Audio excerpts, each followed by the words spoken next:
Gimana ini, bos? Oke Google, saya hampir lupa nih.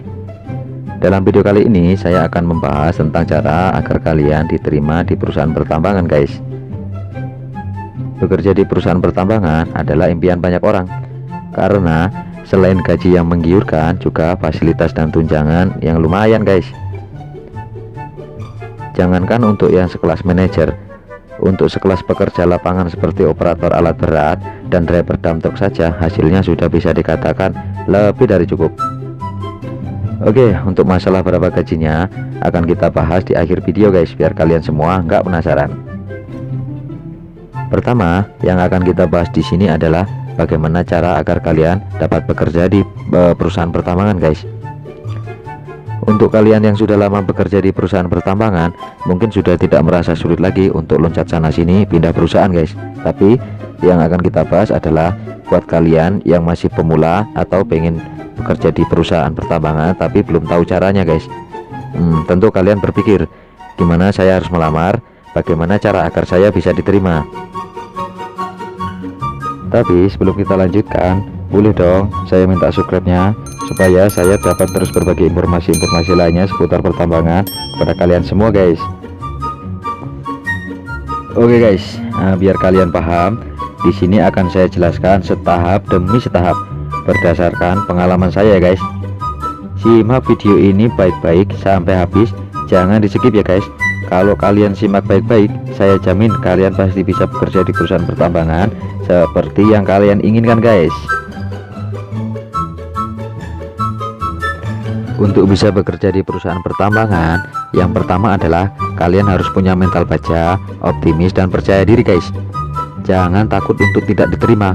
Istilahnya, jangan menyerah sebelum bertempur guys. Itu modal utama. Selanjutnya, kalian pilih pekerjaan yang kalian inginkan guys, sesuai skill atau keahlian kalian. Misalnya kalian pengen jadi driver dump truck tambang, ya minimal kalian harus bisa mengemudikan sebuah mobil atau sudah fasih mengemudi mobil guys. Dan yang utama, kalian harus tetap percaya diri. Misalnya ada sebuah perusahaan membutuhkan karyawan untuk driver dump truck Scania, tapi kalian belum pernah membawa unit Scania. Jangan putus asa guys, karena semua mobil itu sama saja pengoperasiannya. Mungkin yang beda adalah gear gigi dan panel-panelnya saja. Kita cuma tinggal penyesuaian saja guys. Menurut pengalaman saya, semakin besar unit, semakin mudah pengoperasiannya guys. Silahkan kalian tonton video saya yang lain di channel ini. Ada beberapa unit pertambangan yang sudah saya review sebelumnya, mungkin bisa menjadi rekomendasi buat kalian semua guys. Selanjutnya, ada beberapa dokumen yang wajib kalian lengkapi guys. Di antaranya, kalian harus punya SIM B2 umum. Gampang, masalah SIM itu bisa diatur bos. Udah dijawab tuh sama Google. Yang kedua, kalian harus punya surat pengalaman kerja atau minimal kalian memiliki sertifikat unit yang akan kalian bawa di perusahaan yang akan kalian lamar guys. Itu lebih gampang bos, pokoknya pasti beres. Lagi-lagi udah dijawab Google ya guys. Kalau kalian belum paham dengan kedua persyaratan ini, kalian bisa komen di bawah ya guys. Akan saya jelaskan semuanya. Langkah selanjutnya, bagaimana cara melamar kerja di perusahaan pertambangan. Oke, setelah kalian lengkapi semua dokumen yang dibutuhkan seperti daftar riwayat hidup, surat lamaran kerja, SIM B2 umum, CV atau pengalaman kerja, SKCK, kartu pencari kerja, dan surat keterangan sehat, silahkan kalian masukkan lamaran kerja kalian di perusahaan yang sedang membutuhkan karyawan guys. Biasanya lamarannya via email guys. Silahkan kalian buka link info lowongan kerja, atau kalian bisa ikut grup loker pertambangan di media sosial. Di situ ada banyak banget loker seputar pertambangan ya guys. Yang penting kalian harus tetap optimis, itu adalah kunci utamanya guys. Sebenarnya ada cara yang paling ampuh nih guys, yaitu cari kenalan teman, kerabat atau saudara yang kerja di pertambangan dan minta tolong sama mereka guys untuk bisa merekomendasikan kita. Ini cara yang umum sih, tapi masih ampuh sampai sekarang guys. Berikutnya adalah bagaimana agar kalian bisa diterima di perusahaan. Di tahap ini tak kalah pentingnya guys, atau bisa dibilang tahap awal penentuan. Yang pertama, kalian harus melihat kriteria pada lowongan kerja tersebut. Pastikan semua persyaratan terpenuhi guys, termasuk berkas-berkas yang sudah saya sebutkan tadi ya guys.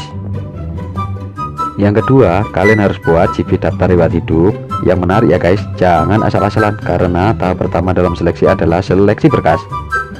Kalau dalam tahap ini kalian sudah gagal, jangan harap kalian bisa melangkah ke tahap berikutnya, yaitu panggilan interview guys. Dan yang ketiga, ketika kalian sudah lolos dalam seleksi berkas, kalian akan dipanggil untuk interview guys. Dan pastikan pada saat kalian interview, jangan gugup ya guys. Ceritakan semua kelebihan kalian dan keinginan kalian untuk bisa bergabung di perusahaan itu guys. Karena perusahaan bukan mencari orang pintar guys, tapi orang yang mau kerja dan belajar guys. Selanjutnya, jika kalian lolos interview, kalian akan dipanggil untuk tes unit ya guys. Dalam tes unit, kalian tak usah khawatir ya guys, karena sebagian perusahaan trainernya baik kok. Pada saat tes unit, jangan malu untuk bertanya kepada sang trainer kalau kalian memang belum tahu guys. Nanti sang trainer akan memberikan penjelasan tentang unit tersebut. So, yang penting kalian harus tetap percaya diri guys. Oke guys, kalau kalian sudah menjalani semua tes yang sudah saya sebutkan di atas, maka tes terakhir adalah tes medical check up atau tes kesehatannya guys. Perusahaan akan menunjuk rumah sakit atau klinik yang sudah ditentukan untuk mengetahui kondisi kesehatan kalian. So, kalian harus tetap menjaga kesehatan, karena sepintar apapun kalian, kalau kalian gagal dalam tes ini, maka dengan sangat terpaksa kalian akan dinyatakan gugur guys. Yang penting kalian harus tetap optimis, percaya diri, dan jangan mudah menyerah guys. Kalau kalian sudah menguasai ketiga prinsip itu, saya jamin 100% kalian akan mendapatkan semua yang kalian cita-citakan guys. Oke guys, seperti yang sudah saya sampaikan tadi di awal, kita sekarang akan membahas berapa gaji atau pendapatan kalian per bulan kerja di perusahaan pertambangan guys. Sistem kerja kita adalah 14/1, yaitu 14 hari masuk siang, off 1 hari, kemudian 14 hari masuk malam guys. Total 28 hari kerja. Tapi ada juga perusahaan yang menerapkan sistem kerja 6/1, atau 6 hari masuk siang, off 1 hari, kemudian 6 hari masuk malam guys. Total 26 hari kerja dalam 1 bulan. Untuk cutinya adalah 70 hari kerja dan 14 hari cuti di rumah guys. Untuk karyawan yang berasal dari luar daerah, biaya transportasi ditanggung sepenuhnya oleh perusahaan guys. Sekarang mari kita hitung gajinya untuk per bulannya guys. Sistem gajinya adalah basic plus overtime plus HM, horse meter, total jam mesin menyala maksudnya guys. Kemudian ditambah lagi bonus kehadiran, ditambah lagi bonus safety. Basic atau gaji pokok saya sekarang adalah 2.800.000 dibagi 173 sama dengan 16.000 guys. Jadi overtime kita adalah 16.000 per jamnya. Apa itu overtime? Overtime adalah total jam kerja kita guys. Jam reguler adalah 7 jam, lembur 3 jam. Jadi total overtime kita per hari adalah 10 jam guys. Kalau tanggal merah dihitung 25 jam guys. Hari biasa dihitung 10 jam. Jadi 10 jam kali 28 hari kerja sama dengan 280 jam. Ini kalau tidak ada tanggal merah guys. Jadi nilai rupiah overtime kita adalah 16.000 dikali 280 jam sama dengan 4.480 rupiah per bulannya guys. Ini nggak ada tanggal merah ya guys hitungannya guys. Kalau ada tanggal merah mungkin bisa lebih besar guys. Kemudian untuk hitungan HM nya guys, HM adalah jam mesin menyala. Jadi kalau unit kalian kerja seharian tanpa standby, berarti mesin kalian menyala selama 10 jam guys. Untuk catatan HM nya bisa kalian lihat di layar dashboard unit kalian masing-masing guys. Di sini HM kita dibayar 12.000 rupiah per jamnya guys. Jadi kalau dalam 1 bulan kerja berarti 10 jam dikali 28 hari sama dengan 280 jam guys. Jadi hitungannya 12.000 dikali 280 jam sama dengan 3.360.000 guys. Selanjutnya bonus uang hadir. Jika kalian dalam 1 bulan kerja full tanpa ada alfa atau izin, kalian akan dapat bonus uang hadir sebesar 900.000 guys. Kemudian bonus safety. Apabila tidak ada insiden atau kecelakaan kerja dalam sebulan, kalian akan dapat bonus safety sebesar 500.000 guys. Oke, sekarang mari kita jumlahkan semuanya guys. Gaji pokok adalah 2.800.000 ditambah overtime 4.480.000 ditambah HM 3.360.000 ditambah bonus hadir 900.000 ditambah bonus safety 500.000. Jadi total keseluruhan gaji kalian adalah 12.040.000 guys. Kemudian dipotong pajak penghasilan, iuran BPJS kesehatan dan BPJS ketenagakerjaan, totalnya kurang lebih 270.000 guys. Jadi gaji bersih kalian kurang lebih adalah 11.770.000 guys. Oh iya, untuk gaji pokok akan naik setiap tahun 200.000 guys.